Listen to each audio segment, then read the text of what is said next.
दोस्तों ये तो हम सब जानते ही हैं कि मस्जिद अल हरम दुनिया की सबसे बड़ी मस्जिद है और हर मुसलमान एक बार यहाँ जरूर जाना चाहता है। और आप लोगों ने हज करके आने वाले लोगों से किसी के आपस में बिछड़ने की और गेट बंद होने पर मायूस होने की कहानियां जरूर सुनी होंगी। ऐसी ही एक कहानी मैंने सुनी जब एक हाजी ने मुझसे बताया कि मैं फला गेट नंबर पर गया तो गेट बंद हो चुका था तो नमाज बाहर पढ़नी पड़ी। ताज्जुब इस बात का है कि क्यों नहीं वो दूसरे दरवाजे से अंदर जा सकते थे। खैर आज हम मस्जिद हरम का कोना कोना देखेंगे और ये रियल में है कितनी बड़ी ये जानेंगे और कुछ ऐसी हैरान करने वाली बातें आपको पता चलेंगी जो आज तक आपने सुनी नहीं होंगी। तो चलिए चलते हैं मस्जिद अल हरम।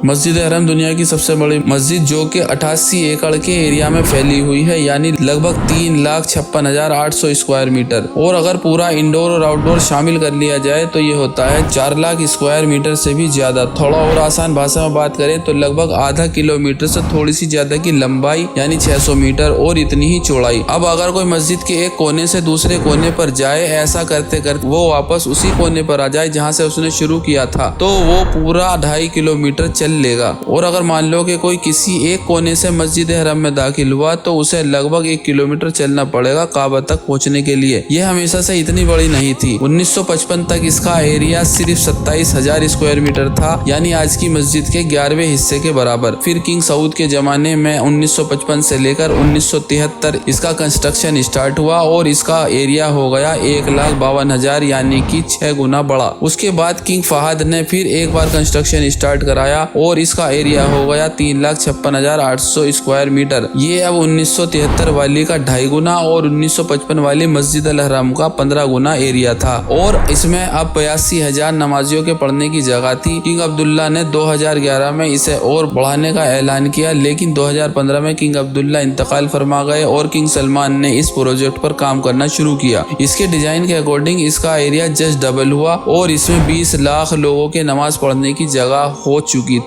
लेकिन इंडोर और आउटडोर मिलाकर इसमें 40 लाख लोग एक साथ नमाज अदा कर लेते हैं। मस्जिद में पहुंचने के लिए 5 मेन गेट हैं जिनके नाम है बाबुस्सलाम जो कि ईस्ट में, बाबे शाह फहद पश्चिम में, बाबे उमरा और बाबे फतह नॉर्थ में और बाबे शाह अब्दुल अजीज साउथ में। मस्जिद के अंदर 9 मीनार है जिनकी लंबाई 89 मीटर यानी 292 फीट है, यानी लगभग 30 मंजिला इमारत जितनी ऊंची। और हर मीनार में 2 बालकनी बनी हुई है। मेन गेट भले ही सिर्फ 5 कहलाते हो, लेकिन जिन गेट से हाजी अंदर जा सकते हैं उन गेट की टोटल गिनती है 210।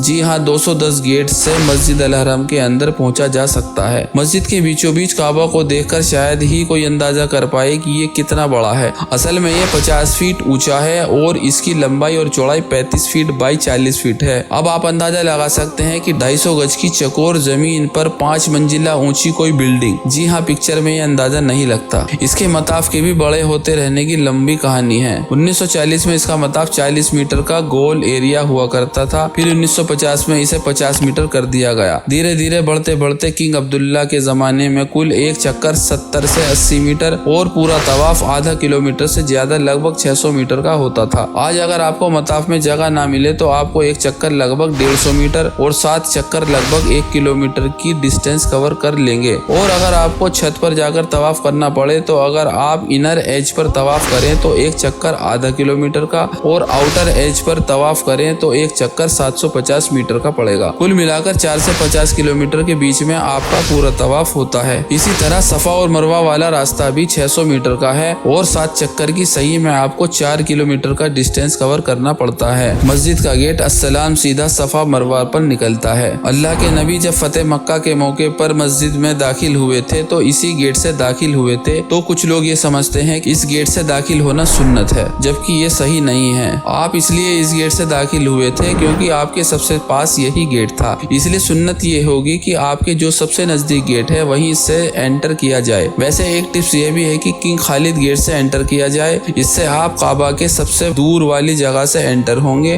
और पूरी मस्जिद देख लेंगे और सारे अरकान पूरे करने के बाद मरवा के सबसे पास बाबे सलाम से बाहर निकल जाएं। ये दुनिया की सिंगल ऐसी जगह होगी जो कभी 1 सेकंड के लिए भी पूरी खाली नहीं होती। उम्मीद है ये वीडियो आपको बहुत ज्यादा काम आएगी, तो वीडियो को कीजिए लाइक और चैनल को कीजिए सब्सक्राइब और देखते रहिए डेली की ऐसी ही इंफॉर्मेशन रिलेटेड वीडियो।